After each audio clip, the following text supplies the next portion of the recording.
જડ શરીર નથી. દેહ સ્મશાનની ભસ્મનો ઢગલો, દેહ સ્મશાનની ભસ્મનો ઢગલો, દેહ સ્મશાનની ભસ્મનો ઢગલો, દેહ સ્મશાનની ભસ્મનો ઢગલો. પળમાં વિખરે ઠોકરથી, પળમાં વિખરે ઠોકરથી, એ તો પળમાં વિખરે ઠોકરથી, પળમાં વિખરે ઠોકરથી.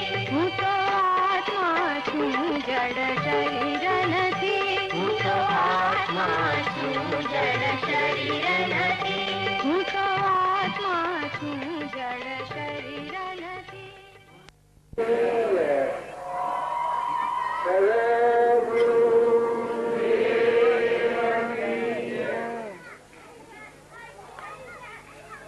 આપણે આજે જેના નામ પર જે ગાથા છીએ એ પુરુષો પરમ પદ પ્રાપ્ત કર્યું, એટલે આ દેહથી દેહાતી પરમાત્મા અનુભવ્યા હતા. આપણે એ માર્ગ ઉપર છીએ, પણ આપણે પણ ભૂલ વિચાર છે. બહારની રીતે તો ઘણું જીજા આવે, અંતરની રીતે તો ફાટી રહેશે. એ પરમ પદ કોના? એ પરમ પદ સર્વત્ર દરેકના અંતરમાં એવું દેહથી દેહાતી પરમાત્મા રાખે. એ પરમાત્માને ન પામવાનું કોઈ કારણ તો હવે આ મંત્રો બોલ્યા એ મળે ગુરુ બ્રહ્મા, ગુરુ વિષ્ણુ, ગુરુદેવ મહેશ્વર, ગુરુ સાક્ષાત પરિબ્રહ્મ તસ્મે શ્રી ગુરુ નમઃ. તમેવ માતા, તમેવ પિતા, તમેવ સખા, તમેવ બંધુ મમ દેવા. જો શાસ્ત્રોમાં અને મહાપુરુષોના વાક્યોમાં કોઈ ફેર નથી, કોઈ આપણા સમજવા ફેર રહી જાય છે. જે મહાપુરુષો પોતાનો અહંકાર દૂર કરી અને આત્મામાં આવી અને પરમાત્માની ભજના કરી એ પરમાત્મા થઈ ગયા. અહંકાર યુક્ત ભક્તિ હોય એ ભક્તિ કેવી ફળે? જો રાવણ ને લંકો હુનાવી દીધી પણ પરમ પદ પ્રાપ્ત નતું. દુર્યોધન ને ચક્રવર્તી પણ મળ્યું હતું, પાંડવો નું ઘણતું હતું, એટલું પણ એકઠું થયું પણ પરમ પદ પ્રાપ્ત નતું. તો આપણે બધા બહારની રીતે તો ઘણા દીધા છીએ. આવે પાર વગરના લક્ષ્મી ને બકરી સોળો મારી છે, પણ ભક્તિ કરવામાં પોઈન્ટ રાખતી રહી જાય છે. શું રાખતી રહેશે? જે પુરુષે પરમાત્માની ભજના કરી એ પોતાનું સ્વચ્છંદ મત ના આગ્રહ એ દૂર કરી અને મહાપુરુષોના બુદ્ધ મત થી થયા એ પદનું પામી ગયા. તો આપણે વર્તમાનમાં એવા પ્રગટ પુરુષોની આજ્ઞાનું આચરણ ન થાય એટલું સત પ્રાપ્ત ન થાય, જતા આપણને સમ ન થાય. આ બધા આટલા જીવ પ્રહલાદ, સુધનવા, હરિચંદ્ર, અમૃત રાજા, ભોગ રાજા, વશિષ્ઠ, સદાશિવ, રામકૃષ્ણજી, આગળના વસુકુમાર, આ કૃષ્ણ, રોમ અને વશિષ્ઠ, આ બધા આગળના થઈ ગયા.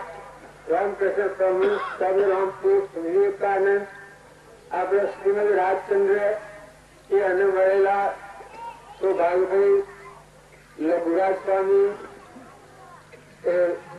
દુકાભાઈ, અંબાલા, જ્યાં વર્તમાનમાં એ પામી ગયા તો પણ કોઈ કારણ રહી જાય છે. આપણે ઘણું કર્યું, ઘણું પૈસા ઘણા ભેગા કર્યા, મિલકત ગણીને નહીં, મકાન ઘણો બનાવ્યો, ગાડીઓ બંગલા બધું કર્યું, પણ આપણા અંતરમાં પાછા એટલે આપણને અંતરમાં સૂક્ષ્મમાં બહારથી તો આપણે દાસત્વ દેખાડીએ છીએ, નિર્મળતા દેખાડીએ છીએ, બધામાં પરમાત્મા છીએ ભાવ વાણીમાં તો બોલીએ છીએ, પણ પોતાના અંતરમાં જે સૂક્ષ્મ અહંકાર છે એ લય પામ્યો નથી, એટલે આપણી ભક્તિ વર્ધમાન પામતી નથી. ઘણા આત્માઓ આ માર્ગ પામી જા. માતાઓમાં આ ગંગા સતી, લોહેણ, લીલમ, સવરીબાઈ, મીરાબાઈ, કર્મબાઈ, મદાલશા માતા, માતાઓમાં અને પુરુષોમાં એના બાળકોએ પામી ગયા, જેમ વર્ધ થયેલા પામી ગયા. જો કૃપાળદેવના અસ્તકમાં આપણે વર્ધ થયેલા પુરુષોએ આ ધર્મને પામી જા એવું જોયું. કૃપાળદેવ જ્યાં નમસ્કાર કર્યા છે સુભાષજીને, હે શિશુરાજ, તારા સત્સંગાદના અનુગ્રહથી મને આત્માનો દર્શન થયો, એ અર્થે હું તને વંદન કરું, નમસ્કાર કરું. જો એ સુભાષજીના ઘરમાં ખાવા નથી, ખાવા નથી, માયાની માગણી હારું પ્રભાવજીના પાસે હતા.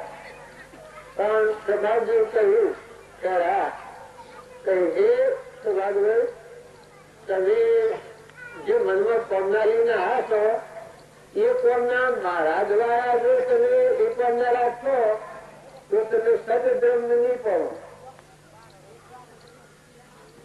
ચોકીનું કારણ ચોકી મારા દ્વારા તો તમે સતની જ માગણી માગો. સત સ્વરૂપ આત્મા પરમાત્મા ભગવાન ત્રિલોકપતિ આપણું સ્વરૂપ એના મય થવાની જ આકાંક્ષા રાખો. એક જ ભાવના રાખો, શુદ્ધ ભાવના રાખો, મલિન ભાવના ના રાખો. માયાની વાસના ઉગણમાં રહે એ ગમે એટલું ગમે તે એ ભાવ મલિન કહેવાય. અને માયાની વાસના ઘટી જાય એને શુદ્ધ ભાવના થઈ જાય. શુદ્ધતા જાળવી વિચારી શુદ્ધતામાં કેવી કરે મન સ્થિર અમૃત તારા ચોર. તો સૂક્ષ્મ ની જે વાત છે એ જ્યાં સુધી આપણા અંતરમાં ન બદલાય ત્યાં મને નથી કહેતા એટલાને, પણ આટલા બધા સત્સંગ આટલા બધા મેળવ્યા આટલા બધા પેલામાં રહેવા થતો આ મારું સત સ્વરૂપ પરમાત્મા છે એ મારે કરી શકતા નથી. કારણ કે કારણ તો સજ તમારો તો હું દોષા છે બાયના ભક્તિ નંદાય એનું કારણ શું? તો બાયના ભક્તિ રાખીએ પણ સૂક્ષ્મમાં બધી મારી વાસના ભાવનાર એટલે ભક્તિ નંદાય છે. સાધુ હોય, સંત હોય, રસ્તી હોય, ભાઈ હોય, બાઈ હોય તો બારાને સાતબારા જુદા રે જમા ફીરે બે પ્રકારના હોય, ખાવાના જુદા ને દેખાડવાના જુદા. એ જો આ દેહ થી આપણી ભક્તિ રહે તો આ ભક્તિ વર્તમાનની કામ. જે સત સ્વરૂપ પરમાત્મા ભગવાનનું કામું છે એ આપણા સ્વરૂપ ની નહીં મળી શકીએ. પછી બહારનું તો બધું મળવાનું. બહારનું તો જેટલા પુરુષો આગળ થઈ ગયા એવા જીવન ચરિત્ર તમે જુઓ તો બ્રહ્મ ન પામેલા પુરુષોને એટલી બધી લક્ષ્મી પ્રાપ્ત થઈ ગઈ એના આગળ જેઓએ એના આગના કિસ્સા રહ્યા. જે રાવણ હતો એના જોલિયાને પાયે 9 પર ઉભા ઝીલા હતા અને આ સ્વદેશ પુરુષ સ્વાતી કરતા એટલું રાવણનું પૂર્ણ હતું. પણ સત્વ જુઓ અંતરનું જે સતજની દશા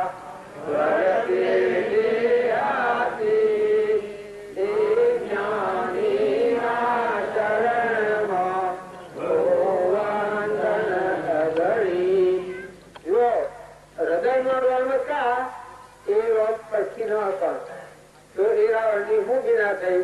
એ લંકા બધો નાશ થઈ ગયું.